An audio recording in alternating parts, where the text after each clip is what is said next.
Hey friends, this is Waylon Lewis of Elephant, and I am here with yet another amazing guest, as I love to say almost every day, because we are having so many amazing guests.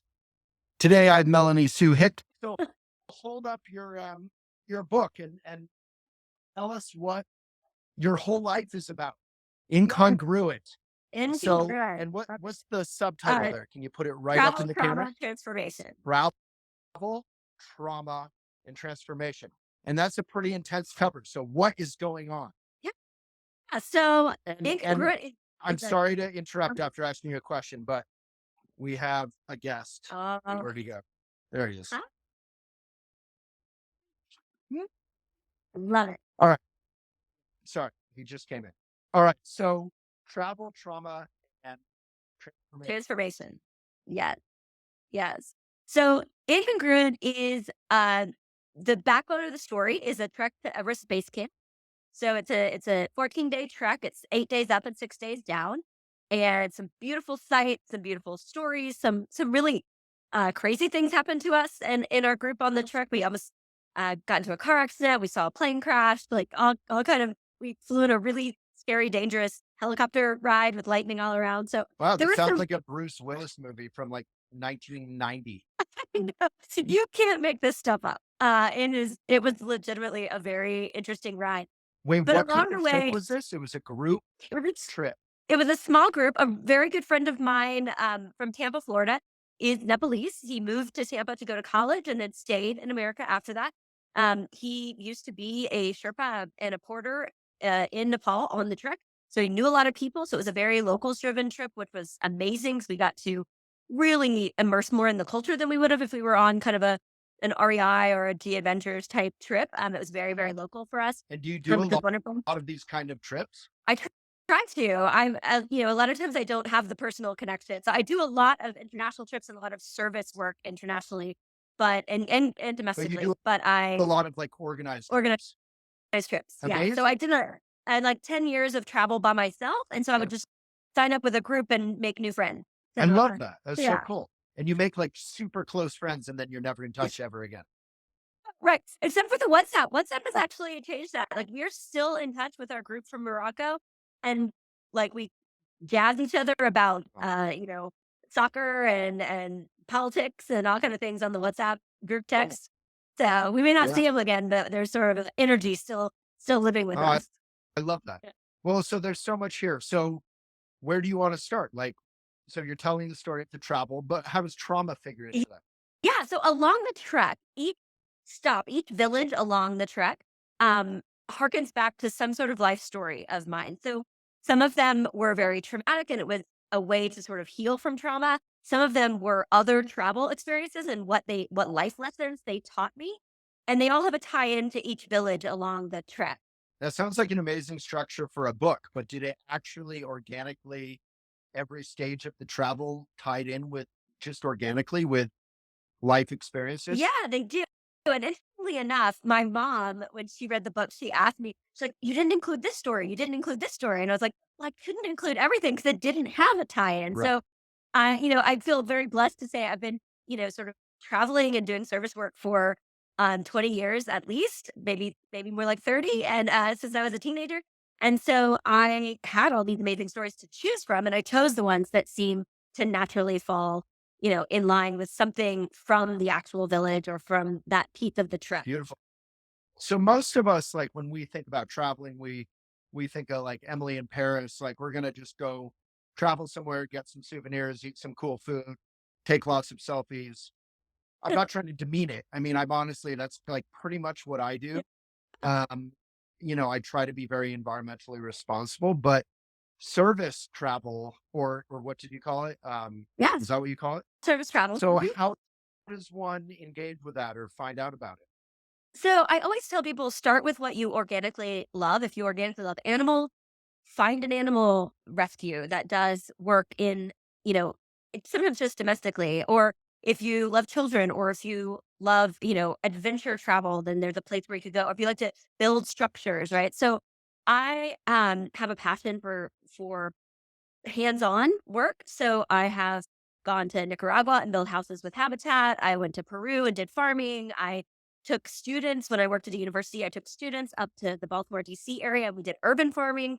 So I really enjoy like the hands-on. So that's I don't have a particular, like children versus adults versus elderly as much as what can I do that's hands-on. So I just got back from Sierra Leone where I was working with an organization that helps women in Sierra Leone who have been victims of domestic violence. And often they leave their abuser and they end up on the streets because there's not a lot of jobs for women. And so we actually went out onto the streets. We went into brothels and we were talking to them about how we can get them into trade schools By and get them by viable ending up on skills. the streets, do you mean prostitution or Prostitution. homelessness? Yeah. Okay. Yeah. Both actually. A lot of I mean, they start as homeless and then they end up sex work as a job and then they kind of gather together in these brothels. And Sorry, so my puppy just bit my. Sometimes he forgets. He just forgot to stop biting. Um, so yeah, talk about trauma. So it's not just your, I don't mean just, but not just your personal trauma, but it's engaging in a responsible, helpful way and in other people's and other locales trauma. right, right. I feel like so I part of and actually the very beginning of the book sort of walks through this. I found out around age 40 that I was not going to be able to have kids. I had to have emergency surgery. And so children were not going to be a part of my journey. And it made me really stop and think about what do I want my legacy to look like? Because women often say their legacy is their children. If you ask them their greatest accomplishment, their children always usually come first. Always usually, but usually Yeah. come first. And if you don't have that, if you're not a part of that community, the way that you expected to be as all kind of little girls growing up, or to say most, because there's plenty of people who make a intentional choice earlier. I sort of made an unintentional choice, Right. and then medical realities. And so I really thought intentionally about what do I want to do with my life? What do I want my legacy to be? Where do I want to see, people remember me by later? And so I became really passionate about this service, about what can I do with both my sort of my brain talents, my heart talents, and my hands talent for people in both in America and abroad. So what about, I mean, it seems like you're kind of, you know, fearless, although that word is sort of loaded, but like for people who don't know how to farm or people who don't know how to build a structure or for people who don't know how the heck to help in a genuinely helpful way, not just like what do they call it? Like, some sort of like condescending Yes, like helpful way. the Like, oh, white you can go savior. overseas. Yeah, Thank you. yeah. How do you engage in like, these women on the streets, going through domestic abuse and then prostitution, homelessness. I mean, these are intense things. How do you recommend people genuinely move forward? Because I think a lot of people want to help, but they don't know how to genuinely help without just creating more chaos. Yeah, absolutely. Partnerships are definitely key, right? Finding the right organization, and like that's why I go back to like Doing it find with work an organization with an organization, that can show. right? And then after that, if you make genuine connections and you want to go back on your own, for example, the Nepal trip that this book is based on happened in 2019. But I kept up with a lot of people in country as well as my friend who lives here in America. And I've now been asked to go back and sort of by myself. I'm going to trek 4 or 5 hours into the mountains and teach financial literacy to women at some villages that don't. And so that's just based on connections, and it doesn't require the whole group to be a part of it. But I maintain those connections because I'm really passionate about it, and I taught financial literacy in other ways. My friends from Nepal got wind that I was doing that and said we need that here, and so I think start small. If it's just in your backyard, that's okay. It Right. doesn't have to be extravagant. Find something you're really passionate about and then find an organization who's doing something. And even if it's, one Saturday a month or one afternoon, if it's like tutoring kids or whatever, there's something magical and self-fulfilling that's all about being selfless in that way. Yeah, we have a comment from Omri said saying this is awesome. I think you also said you were in Nepal for 3 years. So Awesome. how the heck do you, again, like that fearless word, which, from a Buddhist point of view, fearless means you feel the fear and you intelligently move forward. It doesn't mean you like suppress the fear and pretend to be macho. But like, how do you feel safe alone in Nepal? How do you uh, know how to teach financial literacy in a foreign language to women who have a totally different life experience? How do you feel like, how do you figure that stuff out? I know you this is a return trip, but Yeah, no, I think it really starts with releasing your expectations and releasing your ego. So I'm not afraid to be a student. I'm not afraid to show up in a country and I'll do all my homework and I'll read love that. things and I'll gather all the information and I'll people all the questions. Tell me about your culture. Tell me about, tell me about the food. Tell me why you eat dalbot 24 hours a day. 20, that's a saying with all the Sherpas is dalbot power 24 hour, which became like super charged up for us. And, like I ask all the questions of why and where does it come from? And I'll read the books or the articles or the local newspaper if I can find an English version. And those are, just being a student again, being open to experience and being open to messing up and saying, I'm not going to be perfect at this, right? I'm going to do all the research and I'm going to try to understand where people are, like the financial literacy, for example, try to understand their relationship to banks, their relationship to money as best you can from afar, and then go and just have a genuine conversation about women empowerment. Because sometimes it's not necessarily just about the curriculum, it's about the connection and how do you just foster that connection in an organic way and just say, I'm here to help. You tell me how I can help you and I will do it. And that's power, right? It's power in human connection. And it leaves people with a lasting impression that may not be everything, my checklist of curriculum. They may remember one thing, Right. but the connection they'll remember for a long time. I bet. And how do you feel safe? That like basic question, which I know has a lot of privilege built into it, but like you want to be safe. Yeah. Yeah. I think that has been something that has just grown organically over the years. So, I took small risks around, I started traveling domestically by myself. I would just go for a weekend somewhere by myself. I have a bucket list to see a baseball game at every major league stadium. So I would just fly there to see. Wait, are you serious? Yeah. That is Yeah. amazing. I've done What 21 so far. are your favorite stadiums and why are they Wrigley and Fenway? They're not Wrigley and Fenway, although I'm a Cubs fan. So Wrong. Wrigley is awesome. However, Camden Yards is just this magical space that feels like you're Is walking that into a castle. San Francisco? No, on the Orioles, Baltimore Oh, Orioles. Orioles, but that's an old one, right? Well, Or no, did they rebuild it? they rebuilt it. Okay, Yep. but Yeah. it's just well done. It's just all brick and big tall walls, Yeah. and you feel a little bit like a fairy tale. Oh, that should be your next book, like traveling to I got to all. finish them first. What's that? Have to finish the circuit, and then I can write about it all. So yeah, and tell me a little bit. Is this your first book or not? This is my first book. I mean, I wrote a dissertation because I have a PhD, but that's pretty boring. So this is the first book that anyone would want to read. So tell me, I teach a writing class, Elephant Academy, all that. Tell me about your writing process. Like, how did you find time for it, inspiration? How did you structure it? How are you, marketing it and doing all that? Yeah, yeah. Yeah. It's it's a process, right? So I was smart enough, intuitively, unintentionally, but intuitively, to save so I wrote my first book at 10 years old. Like in colored pencil, right? It was a whole story, 10 chapters, like, baby chapters. But so I was always a journaler. So I kept every journal. I scanned them and put them away in a computer file somewhere. I kept important emails. I kept screenshots of text messages, all of these things so I took myself down to Taos, New Mexico, and I rented a refurbished Airstream named Rosie. She was a former circus trailer. She was adorable. And I sat for a week and I just reread everything I could find for about 10 years of like the chapter of my life I thought this was How going to touch. cool.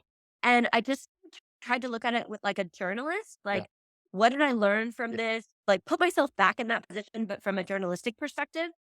And then I could write the stories. And so that's how I kicked it off. I literally took off a week of work and went and did this for a week. Then I had to figure out the cadence of, okay, how do you keep doing this while you live the rest of your regular life? Which for me is I take a page out of Julia Cameron's book and I do morning pages. So I just made it a habit, 3 pages a day. Some of them I tossed out. Some of them got progress. Sometimes I had an extra hour and I did, 10 pages or whatever. But I made it a habit and was unattached to the outcome of whether or not those pages were going to be good or not. It was just the habit Yeah. of everyday writing. Love that. Yeah. That's an important one. We featured Julia Cameron on here. Um, is people are so kind of caught up in imagining the book and the perfect title and the book reading and, you know, running around being a famous author in their tweed jackets with their pipes or whatever, but they don't slow down to write the book and and be humble enough to like write a lot of crap, which is fine. The crap is actually usually not that bad. Yeah. And, so you get caught up in all these expectations and then it's actually hard to actually do it. Right. So good for you. Yeah. Yeah, and then it's just a process, right? You have to be, I had a really good team around me. I was really dedicated, and there's a piece at the beginning. I was really dedicated to having a soundtrack. So I'm really passionate about music. I have a soundtrack to my life. Every important event in my life has had a song that sort of sticks in my brain about it. And so one of the things I wanted in this book was both to say the altitude of the city of each chapter because to show the movement and also to have a song associated with it that like reminds me the lyrics of the song Interesting. remind me or tie into the story. So um, let's talk briefly about your own connection with trauma. So how did serving others as you travel in these chapters and in real life Mhm. help kind of bring that out and hopefully heal?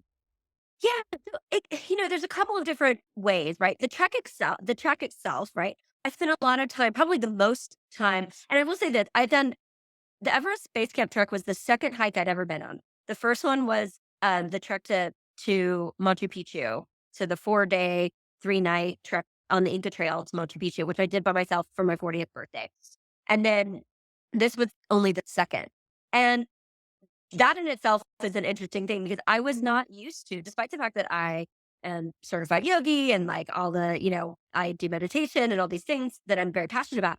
I also don't allow myself as much space and time to just be alone and reflect as I should or could or want to or idealize, right? And so by putting myself on these treks, you end up with a lot of time by yourself, a lot of time in your own head, a lot of time with your own thoughts, a lot of time with your own conversations with the universe.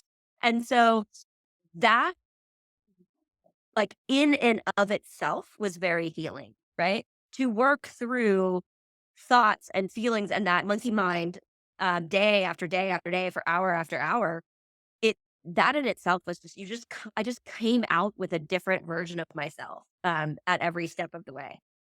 Then you counter into that, you know, these other trips where there was service involved and you just get a new level of empathy, right? To be somewhere where you're hands on doing something in Nicaragua, building, mixing cement from scratch or bending rebar from with a pair of pliers and something in America that's fabricated on a machine, right? We're doing by hand for hours at a time. You have a renewed sense of gratitude about your life, a renewed sense of like, if these people can live in this way and be that happy. That was the game changer. Everyone I met in these countries were so happy, like so much happier. I come back to America and people are kind of grumpy and angry about things that make no sense to me once you've been over and seen, like with so little comparatively to Western standards, right? They're so happy. And it just reminds you just how grateful to, I am for my own life and how just perspective, how much perspective I have on like, okay, this should not bother me this bad. Like, think back to what you were doing in 100-degree heat with no electricity, and be reminded that the traffic jam. It takes you an extra 10 minutes to get somewhere. It's gonna be okay. Right. you know, Right. yeah. Yeah. It doesn't discount if you go through real trauma. It doesn't discount that you've gone through real trauma. Real trauma is a human experience that is, you know, unfortunately, far too many people experience it in some way, shape, or form.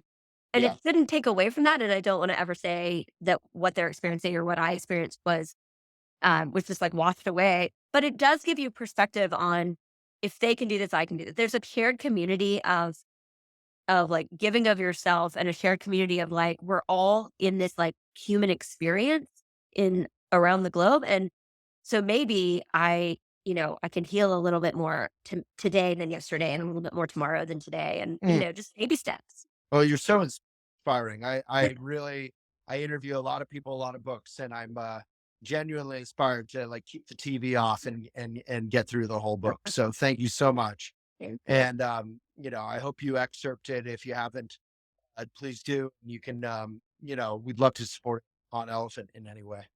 Great. Thank you so much. I really appreciate it. It was fun to talk to you today. Yeah, please show your book one more time, Incongruent. Where can people Uh, find this? they can find it on Barnes and Noble, Okay, and they can reach me on LinkedIn or Instagram. beautiful. Melanie, thank you. Thank you, everyone, for watching. Thank All you. right. Bye.